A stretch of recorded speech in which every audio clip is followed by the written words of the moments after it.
नमस्कार सभी को, मैं doctor Neha, senior doctor Bharat homeopathy से। आज की इस वीडियो में हम बात करेंगे कि सफ़ेद दाग की जो शिकायत होती है, जिसे हम विटिलिगो कहते हैं, वो क्यों बढ़ती है और अगर बढ़ रही है तो आप उसके लिए क्या कर सकते हैं। विटिलिगो जैसे आप सभी लोग जानते हैं एक ऑटोइम्यून डिसऑर्डर है और इसमें आपकी इम्यूनिटी आपके ही रंग बनाने वाली कोशिकाएं को खाने लगती हैं, जिन्हें मेलानोसाइट्स कहते हैं। जब रंग बनाने वाली कोशिकाएं ही नहीं रहेंगी शरीर में तो ऑब्वियस सी बात है कि रंग कैसे रहेगा, तो उस जगह पे रंग नहीं रहता है और व्हाइट पैच बन जाता है। अब कई बार अलग-अलग तरीके के केसेस होते हैं। कुछ केसेस होते हैं जिन्हें एक छोटा-सा पैच है और वहीं का वहीं रुक गया।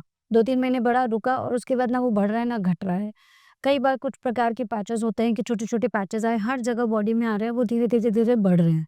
तो बेसिकली अगर हम इस नज़रिए से देखें तो विटिलिगो 2 तरीके का होता है, सेगमेंटल और नॉन सेगमेंटल।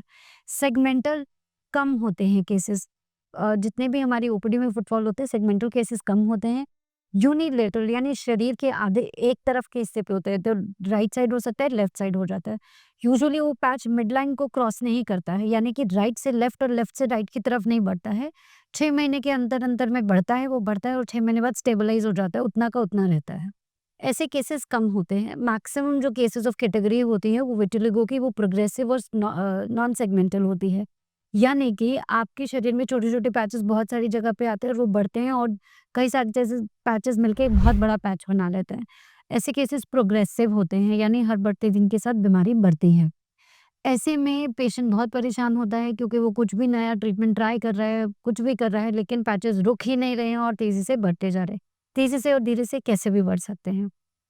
कुछ प्रकार के केसेस होते हैं जिसे म्यूकोज़ल विटिलिगो कहते हैं, जो कि अधिकतर आपके लिप्स के अंदर शुरुआत होती है या फिर आपके प्राइवेट पे एरियाज़ में शुरुआत होती है। ऐसे केसेस धीरे-धीरे, धीरे-धीरे बढ़ते हैं लगभग 2 साल के अंदर, लेकिन वो बढ़ते रहेंगे, वो स्टेबलाइज़ नहीं होते हैं। अधिकतर म्यूकोज़ल विटिलिगो के केसेस भी बढ़ते रहते हैं।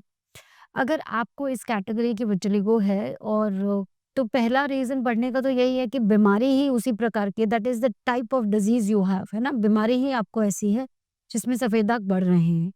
अब बढ़ेगा या घटेगा, किस स्पीड से बढ़ेगा, वो इस बात पे निर्भर करता है कि आपके शरीर के बाकी पैरामीटर्स कैसे हैं। अगर विटिलिगो में कोई भी एसोसिएटेड डिसऑर्डर है, यानी विटिलिगो के साथ आपके शरीर में खून की कमी है, एनीमिया है मतलब, या फिर आपके शरीर में थायराइड हार्मोन की कमी है, तो भी आपके विटिलिगो के पैच बढ़ सकते हैं। तो एनीमिया एक कंडीशन हो गया, हाइपोथायरॉयडिज़्म एक कंडीशन हो गया। आपके शरीर में अगर विटामिन डी3 की डेफिशिएंसी है और सीवियर डेफिशिएंसी है, तो भी आपके विटिलिगो के पैचेस बढ़ सकते हैं। साथ ही साथ अगर आपके शरीर में विटामिन बी12 कम है, तो भी आपके विटिलिगो के पैचेस बढ़ सकते हैं। किसी प्रकार का आप शारीरिक या मानसिक तनाव ले रहे हैं, तो भी विटिलिगो के पैचेस बढ़ सकते हैं। अगर आपकी खान-पीन की आदतें अच्छी नहीं हैं, आप बहुत ज़्यादा बाहर का खाते हो, पीजी में रहते हो या हर समय आपको बाहर के खाने का मजबूरी है कि आपका लाइफ ऐसा है या आदत है, दोनों ही केसेस में आपके विटिलिगो के पैच बढ़ सकते हैं। किसी भी प्रकार का धूम्रपान और अल्कोहल लेने से भी विटिलिगो बढ़ सकता है। ट्रॉमा यानी कि आपके स्किन में किसी भी प्रकार का सनबर्न हुआ या फिर किसी और प्रकार की चोट लगी, तो वहाँ पे भी नया पैच आ सकता है। ये सारे मिला-जुला के कारण हैं जिस वज़ह से आपकी विटिलिगो बढ़ सकता है। अगर जितने भी कारण मैंने आपको बताए हैं, अगर इनमें से कोई भी कारण आपके शरीर में है, तो पहले तो समझो, अपनी लाइफ़स्टाइल को समझो, डिज़ीज़ को समझो, ब्लड टेस्ट कराओ और फिर ये देखो कि क्या रीज़न है, मेरा विटिलिगो किस लिए बढ़ रहा है। जो भी रीज़न है उसे अपनी लाइफ़स्टाइल से दूर कर दो। खून की कमी है तो आयरन रिच डाइट लो, विटामिन डी3 की कमी है तो डी3 के सप्लीमेंट्स लो, बी12 की डेफिशिएंसी है तो उसके सप्लीमेंट्स लो, अल्कोहल स्मोक लेते हो तो वो बंद करो। किसी भी प्रकार का मानसिक तनाव ले रहे हो तो वो नहीं होना चाहिए, नींद बराबर होनी चाहिए और बाहर का खाना ज़्यादा नहीं खाना है और अपनी त्वचा पे बहुत ज़्यादा क्रीम, ऑइंटमेंट्स और ऑयल्स का यूज़ नहीं करना है कि आपको आदत हो गई है, जहाँ जो देखा मार्केट में मिला फटाफट खरीद लिया, लगा लिया। ऐसे में आपकी स्किन परमानेंट डैमेज हो सकती है, परमानेंट बर्न आ सकता है और वहाँ पे दोबारा विटिलिगो को रिकवर करना बहुत मुश्किल हो जाता है।